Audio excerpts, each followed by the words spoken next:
फटाफट 30 सेकंड में हर खबर डाउनलोड कीजिए तक ऐप।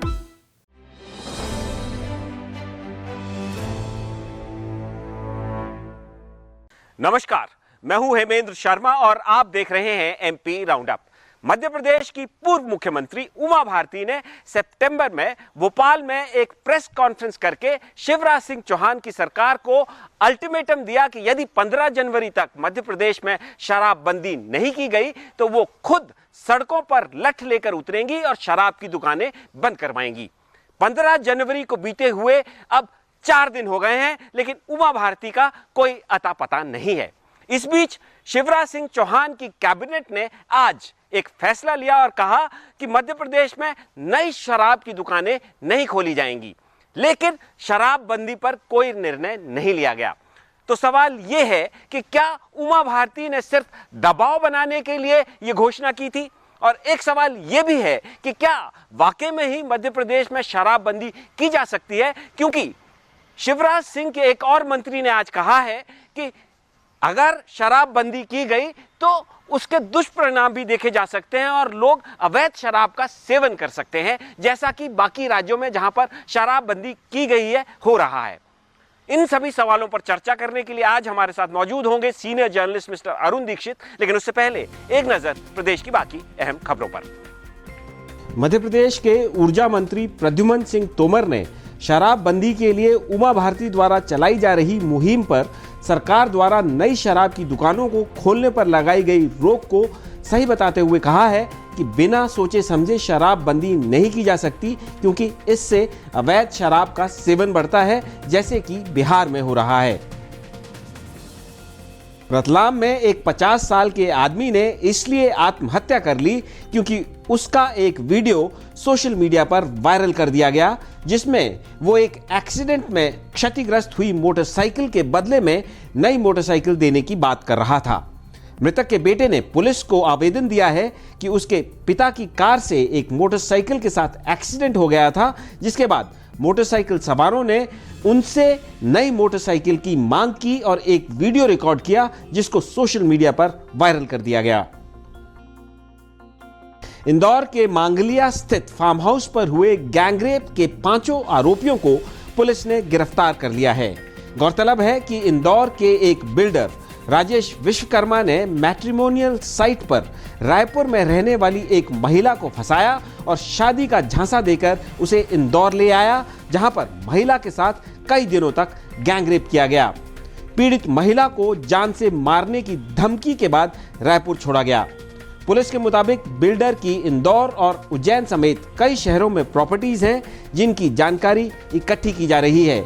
इंदौर जिला प्रशासन ने बिल्डर की अवैध संपत्तियों पर कार्रवाई करने के भी आदेश दिए हैं। छिंदवाड़ा में लोकायुक्त पुलिस ने पीडब्ल्यूडी के एसडीओ और सब इंजीनियर को 1-1 लाख रुपए की रिश्वत लेते हुए रंगे हाथों पकड़ा है। लोकायुक्त पुलिस की यह कार्रवाई पीडब्ल्यूडी के ठेकेदार श्रीचंद चौरिया की शिकायत पर की गई है।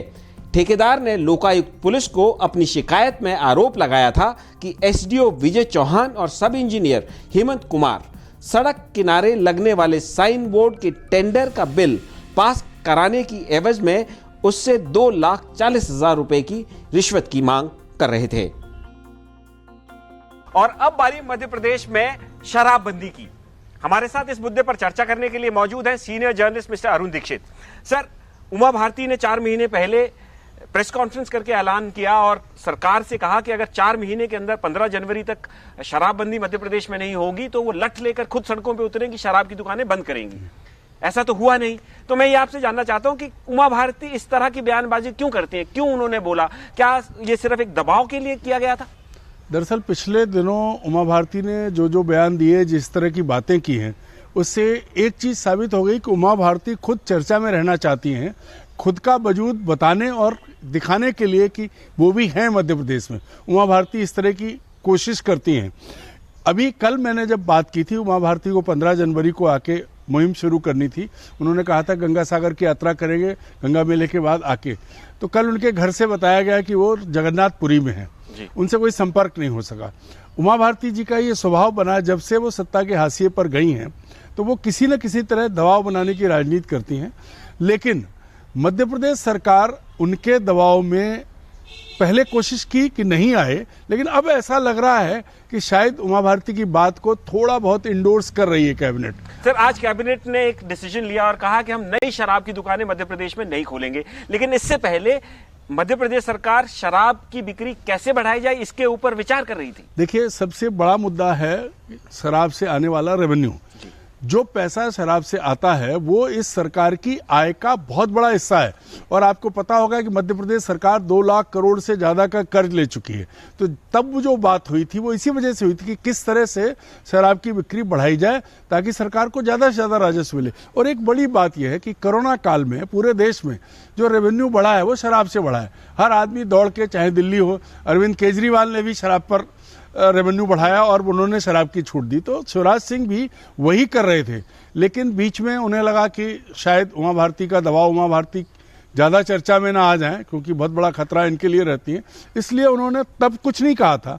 अब आज ये नई दुकानें नहीं खोलेंगे, तो वैसे भी इतनी दुकानें शराब की हैं, आप देखिए कि नई खोलने की जरूरत नहीं है। मुझे लगता है कि सरकार को रेवेन्यू बढ़ाने के लिए नई दुकानों की बजाय नहीं, जो उन्होंने जो रणनीति शराब ज़्यादा कैसे बिके, तो मुझे ऐसा लगता है कि आने वाले दिनों में आप इन्हीं दुकानों से ज़्यादा शराब बिके उसके उपाय सरकार खोजती नजर आएगी। तो सर, मतलब क्या मध्य प्रदेश में वाकई में ही शराबबंदी कभी संभव नहीं है? असंभव है।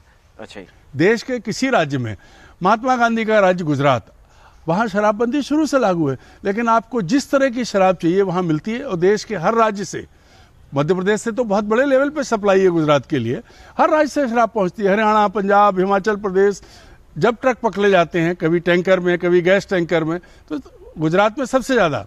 तो सर, ये शिवराज सिंह चौहान भी पहले जब सरकार में नहीं थे उससे पहले शराबबंदी की बात करते थे। नहीं, ये तो एक बहुत बड़ा अच्छा मुद्दा है। हर आदमी कहता है शराब बंद हो जानी चाहिए। आप बिहार में किया है, आप देखिए बिहार की क्या हालत है। पूरे देश से बिहार में शराब की तस्करी हो रही है, लोग जहरीली शराब पी के मर रहे हैं। नहीं रुक सकती, एक मानवीय स्वभाव है।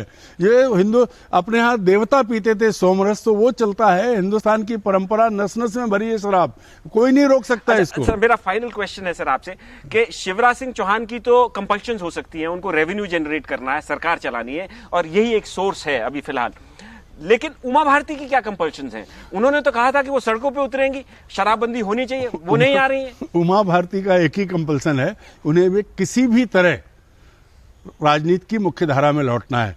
1 मिनट लूंगा, मैं बताऊंगा किस तरह। आपको याद होगा कि 2005 में जब शिवराज सिंह मुख्यमंत्री बने थे, उमा भारती ने उनका खुलकर विरोध किया था और भाजपा कार्यालय से सीधी अयोध्या की यात्रा पर निकल गई थी, पदयात्रा की, राम रूट यात्रा। उसके बाद जब शिवराज सिंह ने, जब इन्होंने दल बनाया, तब आपको याद होगा बड़ा मेलहरा में किस तरह उमा भारती को हराने के लिए पूरी ताकत लगाई और क्या कहा था उमा भारती ने कि मेरी जान का खतरा है।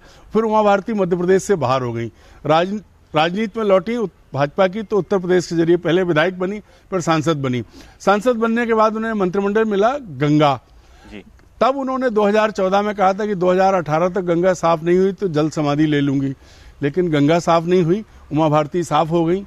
और अब उनके पास जल समाधि तो ली नहीं उन्होंने, अब कोई और तरीका नहीं है क्योंकि नरेंद्र मोदी उनकी सुन नहीं रहे हैं। तो शिवराज सिंह पर दबाव बनाने के लिए उन्होंने नया मुद्दा उठाया, क्योंकि हर महिला शराब के खिलाफ है। सबसे बड़ा असर महिलाओं पर होता है, खासतौर पर आप देखिए जहरीली शराब पी के प्रदेश में कई जिलों में लोग मरे हैं। तो उमा भारती नस जानती हैं और वो इसीलिए उठाती है ताकि चर्चा में बनी रहे। तो एक बात तो साफ है, जो शराबबंदी का जो मुद्दा है ये एक बहुत भावुक मुद्दा है और इसका समय समय पर, चाहे वो शिवराज सिंह चौहान हो, उमा भारती हो या कोई और नेता हो, इसका इस्तेमाल करके अपना राजनीतिक फायदा उठाने की कोशिश करते रहते हैं। लेकिन वास्तविकता ये है कि मध्य प्रदेश में कोई भी राजनीतिक दल शराबबंदी नहीं कर सकता। एमपी राउंड अप में आज सिर्फ इतना ही, कल फिर मुलाकात होगी, तब तक के लिए थैंक यू, गुड बाय।